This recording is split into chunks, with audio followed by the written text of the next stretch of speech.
Hi all, in this video lecturing I am going to focus on TCP. This is another protocol in the transport layer, that is transmission control protocol. We already studied about UDP, which is another protocol in the transport layer, that is called user datagram protocol. So let's begin the transmission control protocol. So what is the main difference between the UDP and the TCP is TCP is a connection oriented protocol, whereas the UDP is a connectionless protocol. So let's start. TCP is employed where the TCP can be found.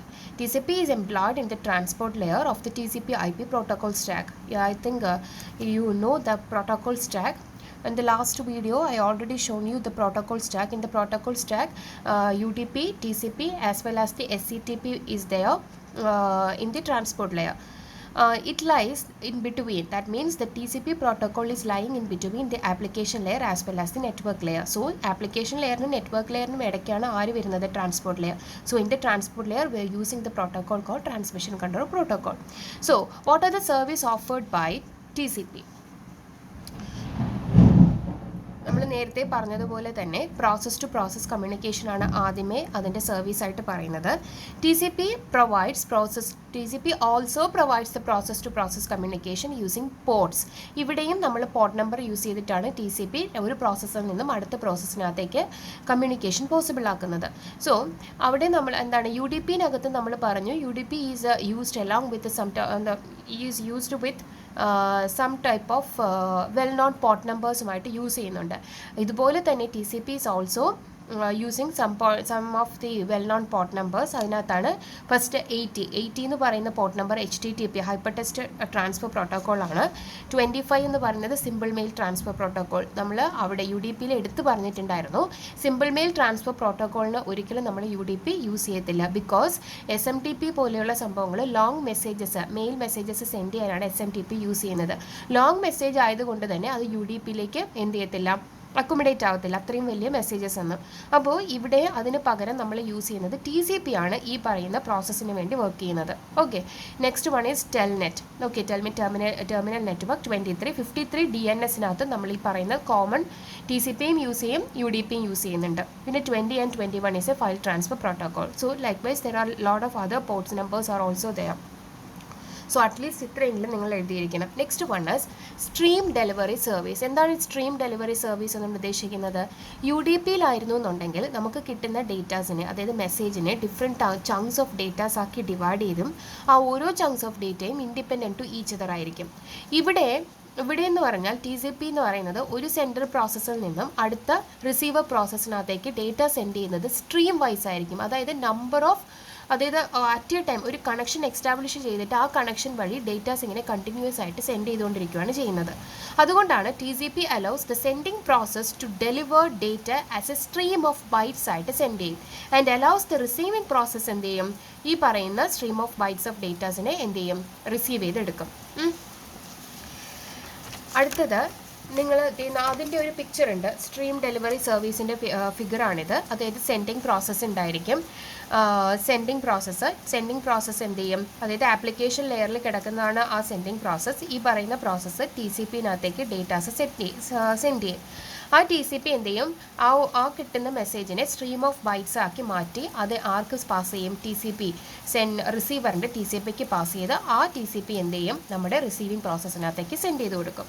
Okay, അപ്പോൾ ഇതാണ് വരുന്നത്. അപ്പോൾ ഇവിടെ നമുക്ക് ഇങ്ങനെ ചെയ്യുമ്പോൾ അത് stream of ബൈറ്റ്സുകളിൽ continuous ആയിട്ട് വലിയ മെസ്സേജസ് കണ്ടിന്യൂസ് ആയിട്ട് സെൻഡിങ് പ്രോസസ്സ് സെൻഡ് ചെയ്യുവാണെങ്കിൽ TCP need some sort of a buffer, ഒരു ബഫർ വേണ്ടി വരും. ഓക്കെ, TCPക്ക് അതുപോലെ തന്നെ കിട്ടുന്നതെല്ലാം തന്നെ TCP സെൻഡർ സൈഡ് എന്ത് ചെയ്യുന്നുണ്ട്, ഡയറക്റ്റ് ആയിട്ട് അതായത് റിസീവറിനകത്തേക്ക് സെൻഡ് ചെയ്ത് കൊടുക്കുന്നുണ്ട്. അപ്പോൾ ഈ വരുന്ന മെസ്സേജസ് എല്ലാം ഹോൾഡ് ചെയ്ത് വെക്കാൻ ഈ റിസീവറിൻ്റെ TCP സൈഡിലും ഒരു ബഫർ ആവശ്യമായിട്ട് വരുന്നുണ്ട്. So in the case of A transmission control protocol, both these protocols are making use of the queues making use of queues. So queues, not queues, making use of the buffer ne use ചെയ്യുന്നുണ്ട്. So in the case of when we are considering a sending TCP, they are consisting of a buffer and also some sort of a buffer is also contains in the receiver TCP നാത്തും ഉണ്ടായിരിക്കും. So let's consider this figure. Okay, ഇത് നോക്കുക നിങ്ങൾ. ഇതിനകത്ത് the sending process എന്ത് ചെയ്യുന്നുണ്ട്? Application ലെയറിലിരിക്കുന്ന sending process sending the messages to the transport control transport ലെയറിനകത്തേക്ക് കൊടുക്കുകയാണ്.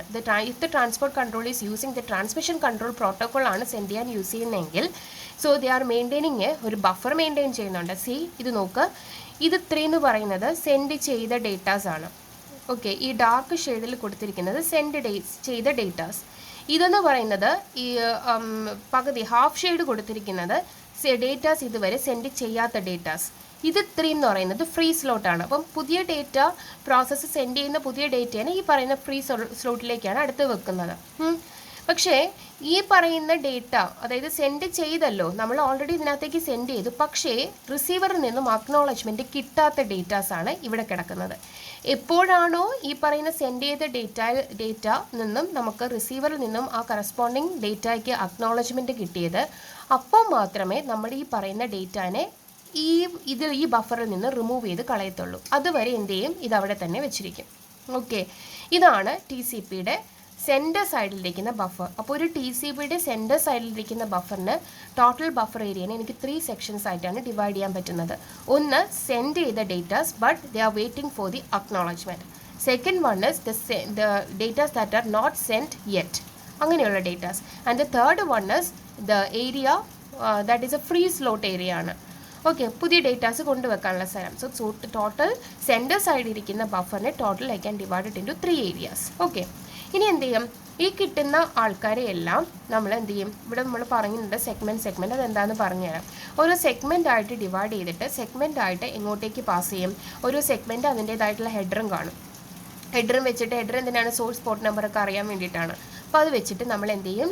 റിസീവറിൻ്റെ ട്രാൻസ്പോർട്ട് ലെയറിനകത്തേക്ക് സെൻഡ് ചെയ്യും. In the case of receiver സൈഡിൽ എടുക്കുവാണെങ്കിൽ at the receiver side there is also a buffer, ഒരു ബഫർ ഉണ്ട്. But the whole buffer area is divide into 2 sections ആയിട്ടാണ് divide ചെയ്യുന്നത്. ഇവിടെയാണെങ്കിൽ എത്രയാണ്? 3 സെക്ഷൻ ആയിരുന്നു. വേറെ ഇവിടെയാണെങ്കിൽ 2 സെക്ഷൻ ആയിട്ടാണ് ഡിവൈഡ് ചെയ്യുന്നത്. ഇതെന്താ ചെയ്യുന്നതെന്ന് വെച്ചാൽ, നമുക്ക് ഇവിടെ വന്ന ഡേറ്റ ഈ പറയുന്ന ബഫറിൽ ഇരിക്കും. ഈ പറയുന്ന ഈ ഡാർക്ക് ഷെയ്ഡിൽ കൊടുത്തിരിക്കുന്ന ഒന്നും തന്നെ നമ്മുടെ ആപ്ലിക്കേഷൻ ലെയറിലിരിക്കുന്ന പ്രോസസ്സ് റീഡ് ചെയ്തിട്ടില്ല. ഈ പറയുന്ന ആൾക്കാരെ ഓരോന്നായിട്ടാണ് റീഡ് ചെയ്യാൻ എടുക്കുന്നത്. അപ്പോൾ ഇത്രയും ഡാർക്ക് ഷെയ്ഡിലിരിക്കുന്നത് റീഡ് ചെയ്യാത്ത ഡേറ്റ, അതായത് ഇനി പ്രോസസ്സ് റീഡ് ചെയ്യണം. ഇത് ഇത്രയും എന്ന് പറയുന്നത് ഫ്രീ സ്ലോട്ടാണ്. ഓക്കെ, അടുത്ത് പുതിയ പുതിയ സെഗ്മെൻറ്റ് വരുമ്പോൾ അതിവിടെയാണ് ഇരിക്കുന്നത്, ഫ്രീ സ്ലോട്ടിൽ വന്ന്. ഓക്കെ, അപ്പം ഇതാണ് നമ്മുടെ ബഫർ എന്ന് പറയുന്നത്. ബഫർ കൺസെപ്റ്റ് ഏതിനകത്ത് യൂസ് ചെയ്യുന്നത്? ട്രാൻസ്മിഷൻ കൺട്രോൾ പ്രോട്ടോക്കോളിനകത്ത് യൂസ് ചെയ്യുന്ന ബഫർ. അപ്പോൾ സെൻട്രൽ സൈഡിൽ എടുക്കുകയാണെങ്കിൽ നമ്മുടെ ബഫറിനെ 3 ഏരിയ ആയിട്ട് ഡിവൈഡ് ചെയ്യാം. റിസീവർ സൈഡിലാണെങ്കിൽ 2 സെക്ഷൻസ് ആയിട്ടാണ് ഡിവൈഡ് ചെയ്യുന്നത്. ഓക്കെ, അപ്പം ഇതിൻ്റെ തിയറിയാണ് ഈ പറഞ്ഞിരിക്കുന്നത്. ഓക്കെ, നിങ്ങളത് വായിച്ചാൽ മതി, മനസ്സിലാവും. നെക്സ്റ്റ് ഞാനിവിടെ ഒരു സെഗ്മെൻറ്റ് പറഞ്ഞിരിക്കുന്നുണ്ടല്ലോ. അപ്പോൾ എന്താണ് സെഗ്മെൻറ്റ്? നമ്മൾ UDP പഠിച്ചപ്പോൾ UDPയുടെ ഡേറ്റ പാക്കറ്റ്സിനെ നമ്മൾ പറയുന്ന പേരാണ് user datagram. That means datagram. UDPയിൽ സെൻഡ് ചെയ്യുന്ന പാക്കറ്റ്സിനെ നമ്മൾ വിളിക്കുന്ന പേരാണ് ഡേറ്റാഗ്രാം. അതുപോലെ നമ്മൾ TCP ആണ് യൂസ് ചെയ്യുന്നത്, ട്രാൻസ്മിഷൻ കൺട്രോൾ പ്രോട്ടോക്കോൾ ആണ് യൂസ് ചെയ്യുന്നതെങ്കിൽ അവിടെ നമ്മുടെ ഡേറ്റ യൂണിറ്റ്സിനെ വിളിക്കുന്ന പേരാണ് സെഗ്മെൻറ്റ്സ് എന്ന് പറയുന്നത്. ഓക്കെ, അപ്പോൾ data unit in TCP is called segments. TCP group bytes together into packets. ഇങ്ങനെയുള്ള പാക്കറ്റ്സ്, അതായത് ഓരോ ബൈറ്റിനെ നമ്മൾ ചേർത്ത് പാക്കറ്റാക്കി വെക്കുകയാണെങ്കിൽ ആ പാക്കറ്റിനെ നമ്മുടെ TCPയിൽ വിളിക്കുന്ന പേരാണ് സെഗ്മെൻറ്റ്സ് എന്ന്. Okay, segments R delivered. ആർക്കാണ് ഡെലിവർ ചെയ്ത് കൊടുക്കുന്നത്? ഈ കറസ്പോണ്ടിങ് ട്രാൻസ്പോർട്ട് ലെയർ അടുത്ത, അതായത് കണ്ടൻറ്റ് എവിടേക്ക് വരും? താഴെ IP നെറ്റ്വർക്കിനകത്ത്, അതായത് IP ലെയറിനകത്തേക്ക് വരും. ഈ IP ലെയറിലേക്ക് സെൻഡ് ചെയ്യുന്നത് എന്താണ്? സെഗ്മെൻ്റ് ആയിട്ടാണ് സെൻഡ് ചെയ്യുന്നത്. അപ്പോൾ ട്രാൻസ്മിഷൻ കൺട്രോൾ പ്രോട്ടോക്കോൾ അതിൻ്റെ ഡേറ്റ അടുത്ത ആൾക്കാണ് പാസ് ചെയ്യുന്നത്? നെറ്റ്വർക്ക് ലെയറാണ് പാസ് ചെയ്യുന്നത്. അപ്പോൾ നെറ്റ്വർക്ക് ലെയറിനകത്തേക്ക് പാസ് ചെയ്യുന്നത് എന്തായിട്ടാണ്? സെഗ്മെൻ്റ് ആയിട്ടാണ് പാസ് ചെയ്യുന്നത്. നമ്മൾ എല്ലാ ഫിഗറിനകത്തും ഡയറക്റ്റ് ഉള്ള വാല്യൂ, മീൻസ് ട്രാൻസ്പോർട്ടിൽ നിന്ന് ട്രാൻസ്പോർട്ട് ലെയറിലേക്കുള്ളതാണ് കാണിക്കുന്നത്. പക്ഷേ ഒറിജിനലി എന്താണ് നടക്കുന്നത്? ട്രാൻസ്പോർട്ട് ലെയറിലുള്ള കണ്ടൻറ്റ് ആർക്കയക്കും? താഴെ നിൽക്കുന്ന നെറ്റ്വർക്ക് ലെയറിനയക്കും. നെറ്റ്വർക്ക് ലെയർ പിന്നെ ഡേറ്റാ ലിങ്കിനയക്കും. ഡേറ്റാ ലിങ്ക് ലെയർ പിന്നെ ഫിസിക്കൽ ലെയറിനയക്കും. ഫിസിക്കൽ ലെയർ പിന്നെ റിസീവറിൻ്റെ ഫിസിക്കൽ ലെയർ അയക്കും. അതുവഴിയാണ് മുകളിലേക്ക് കയറി പോകുന്നത്. അങ്ങനെയാണ് നമ്മുടെ പ്രോസസ്സ് എല്ലാം കമ്മ്യൂണിക്കേഷൻ എല്ലാം പോസിബിൾ ആവുന്നത്. ഇനി അടുത്തത്, ഈ TCPയിൽ യൂസ് ചെയ്യുന്നത് ഫുൾ ഡ്യൂപ്ലെക്സ് കമ്മ്യൂണിക്കേഷനാണ്. അതായത് അങ്ങോട്ടും സെൻഡ് ചെയ്യാം, ഇങ്ങോട്ടും സെൻഡ് ചെയ്യാം. 2-way കമ്മ്യൂണിക്കേഷനാണ്. So segments move in both direction. സെൻറ്ററിൽ നിന്നും റിസീവറിനകത്തേക്കും റിസീവറിൽ നിന്നും സെൻറ്ററിനകത്തേക്കും സെഗ്മെൻറ്റ്സ് മൂവ് ചെയ്യുന്നുണ്ട്. Okay, each T C P end point has its own sending and receiving buffer. അപ്പോൾ ഓരോ ടി സി പിയുടെ ഓരോ എൻ പോയിൻറ്റിനും അതിൻ്റേതായിട്ടുള്ള ബഫറും ഉണ്ടായിരിക്കും. Okay, that is why we can say that TCP is always using the full duplex communication. That means if a sender is sending a data to the receiver, receiver can also send a data to the sender. നാത്തേക്കും data send ചെയ്യാം. Next one is, next service we already familiar with that one, that is multiplexing and demultiplexing. The same thing what we are studying in the UDP, you need to write down here also. അത് തന്നെ എഴുതിയാൽ മതി, multiplexing and demultiplexing. Next one important service is connection. TCP is a connection oriented service, whereas UDP is a connection less service ആയിരിക്കും. So എങ്ങനെയാണ് connection oriented ആകുന്നത്? സെൻറ്ററിലിരിക്കുന്ന T C P and receiver, okay, T C P's at the sender and the receiver establish a virtual connection between them, okay, before sending a data, and after sending the data this connection will be terminated. So if a transport layer want to send a data to the transport layer of the receiver, if they are using the transmission control protocol, they need to first establish a connection. When after establishing a connection, the transport layers can send the data in between, okay, between each other. Once they finished sending the data, they need to tear down that connection. That means they need to disconnect, that they need to terminate that connection. Okay, അപ്പോൾ ഇതാണ് connection oriented സർവീസിനകത്ത് നടക്കുന്നത്. അതുപോലെ തന്നെ it is a reliable service. Why it is called the reliable service? നമ്മൾ U D പിയിൽ പഠിച്ചു, U D P is a connectionless and unreliable protocol എന്നാണ് പഠിച്ചത്. But here we are studying, in the case of a transmission control protocol, we are studying transmission control protocol is a connection oriented and a reliable service. Reliable in the sense that once a data is reached in the receiver side, receiver will definitely send an acknowledgement to the sender. അതായത് ആ പറയുന്ന data, send ചെയ്ത data കിട്ടിയിട്ടുണ്ട് എന്നുള്ളൊരു acknowledgement ആർക്ക് pass ചെയ്യും? സെൻഡറിന്, receiver pass ചെയ്ത് കൊടുക്കും. Next, what are the features of the T C P? T C പിയുടെ കുറച്ച് ഫീച്ചേഴ്സ് ഉണ്ട്. അതായത് നമ്മുടെ യു ഡി പി യൂസ് ചെയ്യാത്ത കുറേ ആൾക്കാരാണ് നമ്മുടെ ടി സി പിയുടെ ഫീച്ചറായിട്ട് വരുന്നത്. നോക്കുക, ഓരോ segment, we already note that the data packet in the T C P is called segment. So every segment have 2 fields. എല്ലാ സെഗ്മെൻറ്റിനും എത്ര ഫീൽഡാണ്? 2 ഫീൽഡ് ഉണ്ട്. That means segment head consisting of 2 fields. That means ഒരു segment എടുത്തു കഴിഞ്ഞ് നമ്മൾ U D P പഠിച്ചപ്പം യു ഡി പി ഡേറ്റയും ഉണ്ട്, യു ഡി പി ഹെഡറും ഉണ്ടായിരുന്നു. അപ്പോൾ അതിനെ പറയുന്ന മൊത്തത്തിൽ പറയുന്ന പേരായിരുന്നു U D P, sorry, datagram എന്ന്. ഇവിടെ നമ്മൾ ടി സി പി എടുക്കുമ്പോൾ ടി സി പി ഹെഡറും ഉണ്ടായിരിക്കും, ടി സി പി ഡേറ്റ, അതായത് കറസ്പോണ്ടിങ് ഡേറ്റ ഉണ്ടായിരിക്കും. അപ്പോൾ ഈ ടി സി പി ഹെഡറിനകത്ത് കണ്ടെയ്ൻ ചെയ്യുന്ന ഇൻഫർമേഷൻസ് എന്തൊക്കെയാണെന്നാണ് നോക്കേണ്ടത്. ടി സി പി ഹെഡറിനകത്ത് 2 ഫീൽഡാണ് മെയിനായിട്ട് ഉണ്ടാകുന്നത്. ഒന്ന് സീക്വൻസ് നമ്പറും കാണും, അക്നോളജ്മെൻറ്റ് നമ്പറും കാണും. എന്തിനാണ് നമ്മൾ സീക്വൻസ് നമ്പർ യൂസ് ചെയ്യുന്നത്? കാരണം നമ്മൾ കണക്ഷൻ ഓറിയൻറ്റഡ് ആയിട്ടാണ് പോകുന്നത്. ഓരോ സെഗ്മെൻറ്റ്സിനെയും നമ്മൾ നമ്പർ ചെയ്താണ് അയക്കുന്നത്. എന്തിനാണ്? ഇവിടെ അക്നോളജ്മെൻറ്റ് വരുന്നുണ്ട്, ആ നമ്പർ അനുസരിച്ചായിരിക്കും ഇവിടെ അക്നോളജ്മെൻറ്റ് പ്രൊവൈഡ് ചെയ്ത് കൊടുക്കുന്നത്. അത് നമ്മൾ പഠിക്കുന്നത് പിന്നീട് എങ്ങനെയാണ് acknowledgement കാണിക്കുന്നതെന്നൊക്കെ. So in the case of a segment header, the segment header consisting of 2 fields, that is segment number, acknowledgement number ഉണ്ടായിരിക്കും. നമ്പറിങ് ടെസ്റ്റ്, അതായത് എപ്പോഴും നമ്പറിങ് 0 വെച്ച് സ്റ്റാർട്ട് ചെയ്യണം എന്നില്ല. ആർബിട്രറി ആയിട്ട് നമ്മളൊരു നമ്പറിനെ ചൂസ് ചെയ്യാണ് ചെയ്യുന്നത്. ഓക്കെ, 0 to 2^32 - 1 എന്ന് പറയുന്ന ഏതെങ്കിലും നമ്പറിന് ഇടയ്ക്കുള്ള ആയിരിക്കും നമ്മുടെ സീക്വൻസ് നമ്പറിൻ്റെ ആദ്യത്തെ സീക്വൻസ് നമ്പറായിട്ട് എടുക്കുന്നത്. ആ സീക്വൻസ് നമ്പർ എന്ന് പറയുന്നത്, ഫോർ എക്സാമ്പിൾ 1000 മുതൽ 2000 വരെയുള്ള ഡേറ്റയാണ് എനിക്ക് സെൻഡ് ചെയ്യണമെങ്കിൽ എൻ്റെ സീക്വൻസ് നമ്പർ എന്ന് പറയുന്നത് 1000 ആക്കി സെറ്റ് ചെയ്ത് വെക്കും. അതായത് നമ്മൾ അയക്കുന്ന ഫസ്റ്റ് ബൈറ്റിൻ്റെ എത്രയാണോ ഫസ്റ്റ് ബൈറ്റിൻ്റെ നമ്പർ, ആ ബൈറ്റിൻ്റെ നമ്പർ ആയിരിക്കും സീക്വൻസ് നമ്പറായിട്ട് സെൻഡ് ചെയ്യുന്നത്. ഓക്കെ, അതായത് 1000 എന്ന് പറയുന്ന സീക്വൻസ്, ഇപ്പോൾ 1000 മുതൽ 2000 വരെയുള്ള ഡേറ്റ സെൻഡ് ചെയ്യുന്നതാണെങ്കിൽ ആ പാക്കറ്റിൻ്റെ സീക്വൻസ് നമ്പർ എന്തായിരിക്കും? ആ സെഗ്മെൻറ്റിൻ്റെ സീക്വൻസ് നമ്പർ എന്ന് പറയുന്നത് 1000 ആയിരിക്കും. ഓക്കെ, ഇങ്ങനെ വെച്ചിട്ടായിരിക്കും ആർക്ക് അയച്ചു കൊടുക്കുന്നത്? നമ്മുടെ റിസീവറിന് അയക്കുന്നത്. ഇനി എന്താണ് സീക്വൻസ് നമ്പർ? നോക്ക്, T C P assigns A sequence number. ഓരോ സെഗ്മെൻറ്റിനും നമ്മൾ സീക്വൻസ് നമ്പർ പ്രൊവൈഡ് ചെയ്യും. ഇവിടെ നോക്കിയാൽ മതി.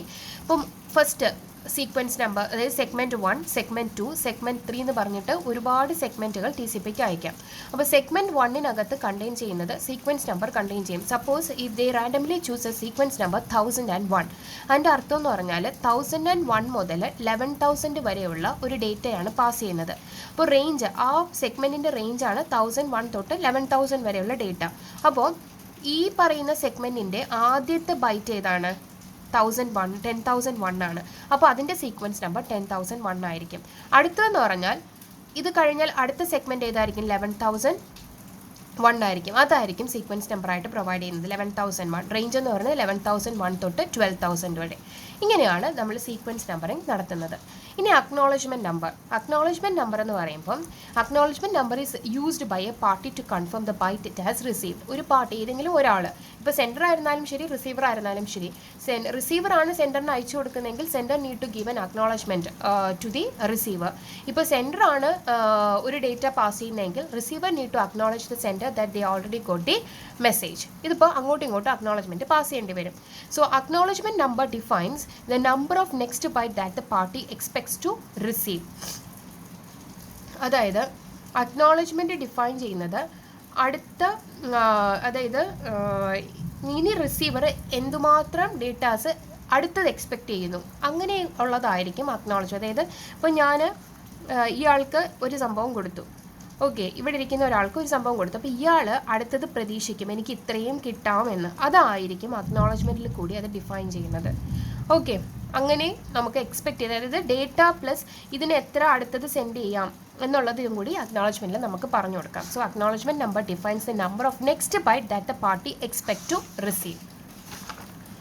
The acknowledgement number is cumulative ആയിരിക്കും. അതായത് നമ്മളിപ്പോൾ പറഞ്ഞില്ലേ, 10,001 തൊട്ട് 11,000 വരെയുള്ള ഡേറ്റാസാണ് സെൻഡ് ചെയ്ത് കൊടുക്കുന്നത്. അപ്പോൾ അക്നോളജ്മെൻറ്റ് എന്തായിരിക്കും? അക്നോളജ്മെൻറ്റ് നമ്പറായിട്ട് നമ്മൾ അയക്കുന്നത് 11,001 വരെ 1 ആയിരിക്കും അക്നോളജ്മെൻറ്റ് നമ്പറായിട്ട് അയക്കുന്നത്. എൻ്റെ മീനിങ് എന്താണ്? ഇപ്പോൾ സെൻഡർ 10,000 മുതൽ 11,000 വരെയുള്ള ഡേറ്റ സെൻഡ് ചെയ്തു. ഇനി അക്നോളജ്മെൻ്റ് ആയിട്ട് റിസീവർ സെൻഡറിന് അയച്ചു കൊടുക്കുന്നത് 11,001 ആയിരിക്കും. അതിൻ്റെ മീനിങ് എന്താണ്? അതായത് 11,000 വരെയുള്ള ഡേറ്റാസ് എൻ്റെ കയ്യിൽ, അതായത് റിസീവറിന് കിട്ടിക്കഴിഞ്ഞു, ഇനി 11,001 തൊട്ട് നിങ്ങൾക്ക് അയക്കാം എന്നുള്ളതാണ് ഈ അക്നോളജ്മെൻറ്റ്. അതാണ് നെക്സ്റ്റ് ബൈറ്റ്, നമുക്ക് എക്സ്പെക്റ്റ് ചെയ്യുന്ന നെക്സ്റ്റ് ബൈറ്റ് നമുക്ക് അയച്ചു കൊടുക്കാം. അതാണ് ഈ അക്നോളജ്മെൻറ്റ് കൊണ്ട് മീൻ ചെയ്യുന്നത്. ഓക്കെ, മനസ്സിലായെന്ന് വിശ്വസിക്കുന്നു. എന്തെങ്കിലും ഡൗട്ട് ഉണ്ടെങ്കിൽ ചോദിച്ചാൽ മതിയേ, മെസ്സേജ് ചെയ്താൽ മതി. നെക്സ്റ്റ് അക്നോളജ്മെൻറ്റ് നമ്പർ എന്ന് പറയുന്നത് ക്യുമുലേറ്റീവ്. ക്യുമുലേറ്റീവ് എന്ന് പറഞ്ഞാൽ ഒരുപാട് നമ്പർ ഓഫ് സെറ്റ് ഓഫ് ബൈറ്റ്സിന് വേണ്ടി, ബണ്ടിൽ ഓഫ് സെഗ്മെൻറ്റ്സിന് വേണ്ടിയിട്ടാണ് നമ്മൾ ഒറ്റയടിക്ക് അക്നോളജ്മെൻറ്റ് അയക്കുന്നത്. അതുകൊണ്ടാണ് ക്യുമുലേറ്റീവ് എന്ന് പറയുന്നത്. If A party uses 5,641 as an acknowledgement number, അതിൻ്റെ അർത്ഥം എന്താണ്? ഇപ്പോൾ ഒരു റിസീവർ അല്ലെങ്കിൽ ഏതെങ്കിലും ഒരു പാർട്ടി, റിസീവർ ആയിരുന്നാലും സെൻഡർ ആയിരുന്നാലും അക്നോളജ്മെൻറ്റ് അയച്ചത് 5,641 എന്ന് പറഞ്ഞ നമ്പർ വെച്ചിട്ടാണ്. അങ്ങനെയാണെങ്കിൽ മറ്റേ പാർട്ടി എന്താണ് എക്സ്പെക്ട് ചെയ്യേണ്ടത്? അതായത് 5,640 വരെയുള്ള പാക്കറ്റ്സ്, അതായത് ബൈറ്റുകൾ ഓൾറെഡി അയാൾക്ക് കിട്ടിക്കഴിഞ്ഞു. അതുകൊണ്ടാണ് അയാൾ അടുത്ത അക്നോളജ്മെൻറ്റ് നമ്പർ ഏത് അയച്ചത്? 5,641 അയച്ചു കൊടുത്തത്. ഓക്കെ, അതാണ് meaning. Next one is flow control. So transmission control provides the flow control, error control and congestion control. Whereas UDP only provides error control to some extent, okay, using the checksum method. പക്ഷേ ഇവിടെ TCP എന്തും provide ചെയ്യുന്നുണ്ട്? Flow കൺട്രോളും congestion. UDPയിൽ flow കൺട്രോളും കൺജഷൻ്റെ കൺട്രോളിൻ്റെയും ആവശ്യം വരുന്നില്ല, എയർ കൺട്രോൾ മാത്രമേ അവിടെ ചെക്ക് ചെയ്യുന്നുള്ളൂ. ഇനി ഫ്ലോ കൺട്രോൾ എന്താണ്? ഫ്ലോ കൺട്രോൾ അതായത് സെൻഡിങ് TCP, അതായത് ഇപ്പം ഞാനൊരു പ്രൊഡ്യൂസർ കൺസ്യൂമർ പ്രോബ്ലം നിങ്ങൾക്ക് ഓർമ്മ വരുന്നുണ്ടോ? ട്രാൻസ്പോർട്ട് ലെയർ സർവീസിൻ്റെ കാര്യം പറഞ്ഞപ്പോൾ നമ്മൾ പഠിച്ചതാണ്. അതായത് ട്രാൻസ്പോർട്ട് ലെയർ അതായത് ആപ്ലിക്കേഷൻ ലെയർ കുറച്ച് ഡേറ്റാസ് പുഷ് ചെയ്യും. ആർക്ക്? ട്രാൻസ്പോർട്ട് ലെയറിൻ്റെ, അതായത് സെൻറ്ററിലിരിക്കുന്ന ട്രാൻസ്പോർട്ട് ലെയറിലേക്ക് പുഷ് ചെയ്യും. അപ്പോൾ പുഷ് ചെയ്യുന്നത് കാരണം അവർ തമ്മിൽ, അതായത് സെൻറ്ററിൻ്റെ ആപ്ലിക്കേഷൻ ലെയറും സെൻറ്ററിൻ്റെ ട്രാൻസ്പോർട്ട് ലെയറും തമ്മിൽ ഒരു ഫ്ലോ കൺട്രോൾ മെക്കാനിസം മെയിൻറ്റെയിൻ ചെയ്തിരിക്കണം. അതുപോലെ തന്നെ സെൻറ്ററിൻ്റെ ട്രാൻസ്പോർട്ട് ലെയറും റിസീവറിൻ്റെ ട്രാൻസ്പോർട്ട് ലെയറും എന്തുണ്ടായിരിക്കണം? ഒരു ഫ്ലോ കൺട്രോൾ മെയിൻറ്റെയിൻ ചെയ്തിരിക്കണം. നിങ്ങൾ ഈ പറയുന്ന ഫ്ലോ കൺട്രോൾ എവിടെ പോയി നോക്കണം? ട്രാൻസ്പോർട്ട് ലെയർ പഠിപ്പിച്ചപ്പോൾ അതിൻ്റെ സർവീസിനകത്ത് കറക്റ്റ് ഒരു പിക്ചർ വെച്ചിട്ട് നിങ്ങൾക്ക് പറഞ്ഞു തരുന്നുണ്ട്. അത് പോയി നിങ്ങൾ നോക്കണം, flow control. Next one is error control. Error control നമ്മൾ സെഗ്മെൻ്റ് ആയിട്ട് കൺസിഡർ ചെയ്യുന്നത്, അതായത് ഒരു യൂണിറ്റ് ഓഫ് ഡേറ്റ ആയിട്ട് കൺസിഡർ ചെയ്യുന്നത് സെഗ്മെൻ്റ് ആണ്. ഓക്കെ, ആ സെഗ്മെൻറ്റിനകത്ത് എന്തെങ്കിലും എറർ വന്നിട്ടുണ്ടോ എന്ന് നോക്കുന്നതാണ് എറർ കൺട്രോൾ. ഇത് same as that of the UDP. നമ്മൾ ചെക്സം വെച്ചിട്ട് തന്നെയാണ് ഇവിടെയും എന്ത് ചെയ്യുന്നത്? എറർ കൺട്രോൾ കണ്ടുപിടിക്കുന്നത്. നമ്മൾ കുറച്ച് ഡീറ്റെയിൽ ആയിട്ട് ഇനി അങ്ങോട്ട് വരും. Next one is congestion control. Congestion control എങ്ങനെയാണ്, അതായത് amount of data send by a sender is also determine by the level of congestion in the network. ഇപ്പോൾ സെൻറ്ററിൻ്റെ വിൻഡോ സൈസ് കുറയ്ക്കണോ വേണ്ടയോ എന്ന് തീരുമാനിക്കുന്നത് നമ്മുടെ നെറ്റ്വർക്കിൻ്റെ കൺജഷനെ ഡിപ്പെൻഡ് ചെയ്തിട്ടാണ്. ഇപ്പോൾ നെറ്റ്വർക്കിനകത്ത് കൺജഷൻ ഇല്ല എന്നുണ്ടെങ്കിൽ നമുക്ക് വിൻഡോ സൈസ് കൂട്ടാം. ഇപ്പോൾ നെറ്റ്വർക്കിനകത്ത് കൺജഷൻ ഓൾറെഡി ഉണ്ടെങ്കിൽ വിൻഡോ സൈസ് അതിനനുസരിച്ച് കുറയ്ക്കാം. അപ്പോൾ ഇത് amount of data send by a sender is also determine by the level of congestion. എന്തുമാത്രം കൺജഷൻ നെറ്റ്വർക്കിന് ഉണ്ട് എന്ന് ഡിറ്റർമിൻ ചെയ്തിട്ടാണ് നമ്മൾ എന്ത് ചെയ്യുന്നത്, സെൻറ്റർ ഡേറ്റ സെൻഡ് ചെയ്യുന്നത് ആണ് കൺജഷൻ കൺട്രോൾ. അപ്പോൾ ഈ മൂന്നും എല്ലാ കാര്യങ്ങളും ആര് ചെയ്യുന്നുണ്ട്, ട്രാൻസ്മിഷൻ കൺട്രോൾ പ്രോട്ടോകോൾ ചെയ്യുന്നുണ്ട്. ഇനി നമ്മൾ സെഗ്മെൻറ്റ് എന്ന് പറയുന്നുണ്ട്. നമ്മൾ ഓൾറെഡി ഏതിൻ്റെ ഫോമാറ്റ് പഠിച്ചിട്ടുണ്ട്, യൂസർ ഡേറ്റാഗ്രാമിൻ്റെ, അതായത് ഡേറ്റാഗ്രാമിൻ്റെ ഫോമാറ്റ് പഠിച്ചിട്ടുണ്ട്. അതിനകത്ത് സോഴ്സ് പോർട്ട് നമ്പർ ഉണ്ടായിരുന്നു, ഡെസ്റ്റിനേഷൻ പോർട്ട് നമ്പർ ഉണ്ടായിരുന്നു, അതുപോലെ തന്നെ മെസ്സേജിൻ്റെ ലെങ്ത് ഉണ്ടായിരുന്നു, ചെക്സം ഫീൽഡ് ഉണ്ടായിരുന്നു. ഇനി നമുക്ക് നോക്കാം ഈ പറയുന്ന സെഗ്മെൻറ്റിനകത്ത് എന്തൊക്കെയാണ് വരുന്നതെന്ന്. നോക്ക്, അവിടെ നമ്മൾ പഠിച്ചത് യു ഡി പിൻ്റെ ഹെഡറിൻ്റെ സൈസ് എത്രയായിരുന്നു, 8 ബൈറ്റ് ആയിരുന്നു. ഇവിടെ ടി സി പിയുടെ സെഗ്മെൻറ്റിൻ്റെ സൈസ്, ഹെഡറിൻ്റെ സൈസ് എന്ന് പറയുന്നത് 20 മുതൽ 60 ബൈറ്റ് വരെ ആകാം. ഓക്കെ, ബാക്കി റിമൈനിങ് എന്ന് പറയുന്നത് ഡേറ്റ പാർട്ടാണ്. Okay, so a packet in T C P is called a segment. T C പിയിലുള്ള പാക്കറ്റിനെയാണ് നമ്മൾ സെഗ്മെൻ്റ് എന്ന് വിളിക്കുക. അപ്പോൾ ഓരോ സെഗ്മെൻറ്റിനെ സെഗ്മെൻറ്റ് ഹെഡറും കാണും, ഡേറ്റ പാർട്ടും കാണും. അപ്പോൾ സെഗ്മെൻറ്റിൻ്റെ ഹെഡർ എന്ന് പറയുന്നത് 20 മുതൽ 60 ബൈറ്റ് വരെ വേരി ചെയ്യാമെന്നാണ് പറയുന്നത്. അപ്പോൾ നമുക്ക് മിനിമം നോക്കാം, മാക്സിമം നോക്കാം. 20 ബൈറ്റിനകത്ത് ഇത് ഇത്രയും കണ്ടെയ്ൻ ചെയ്യും. എന്തായാലും മിനിമം ആയിട്ട് ഇത്രയും കാര്യങ്ങൾ നമ്മുടെ ഹെഡറിനകത്ത്, ടി സി പിയുടെ ഹെഡറിനകത്ത് ഉണ്ടായിരിക്കണം.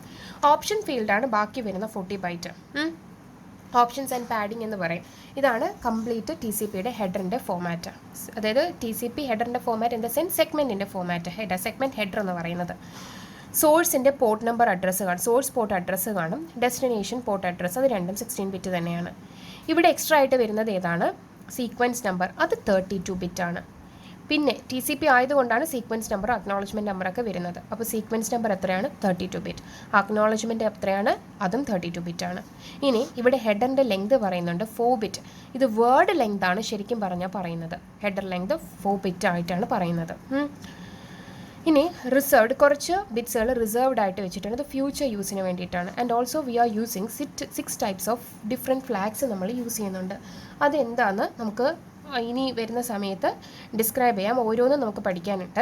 ഈ എന്തൊക്കെയാണ് ഈ ഫ്ലാഗ് എന്നൊന്ന്, urgent flag, acknowledgement flag, push flag, reset flag, synchronous flag, that means syn flag and fin flag. എന്താണ് ഇതിൻ്റെ ഡ്യൂട്ടി എന്ന് നമുക്ക് ഓരോന്നും പഠിക്കാം. പിന്നെ വിൻഡോ സൈസ് 16 ബിറ്റ്സ് ആയിട്ടാണ് സെറ്റ് ചെയ്തിരിക്കുന്നത്. എന്തുമാത്രം ഡേറ്റ, വിൻഡോ സൈസ് കുറയ്ക്കാനും കൂട്ടാനൊക്കെ പറ്റും.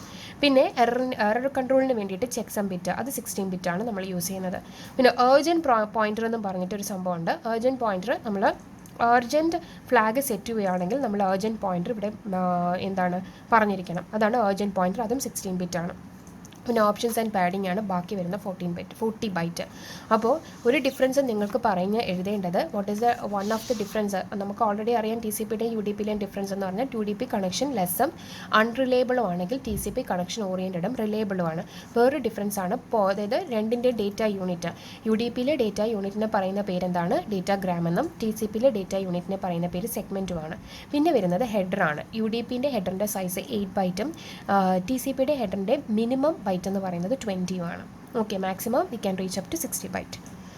ഓക്കെ, ഇനി അപ്പോൾ നെക്സ്റ്റ് വീഡിയോയിൽ നമുക്ക് ഫീൽഡിനെ പറ്റി പഠിക്കാം. ഓക്കെ, നമ്മൾ ഈ പറഞ്ഞില്ലയോ, ഈ പറഞ്ഞത് സെഗ്മെൻറ്റിൻ്റെ ഹെഡറിൽ വരുന്ന ഓരോ ഫീൽഡും നമുക്ക് ഡീറ്റെയിൽഡായിട്ട് തന്നെ പഠിക്കാനുണ്ട്. അത് ഇനി പഠിക്കാം, അടുത്ത വീഡിയോയിൽ പഠിക്കാം. ഓക്കെ.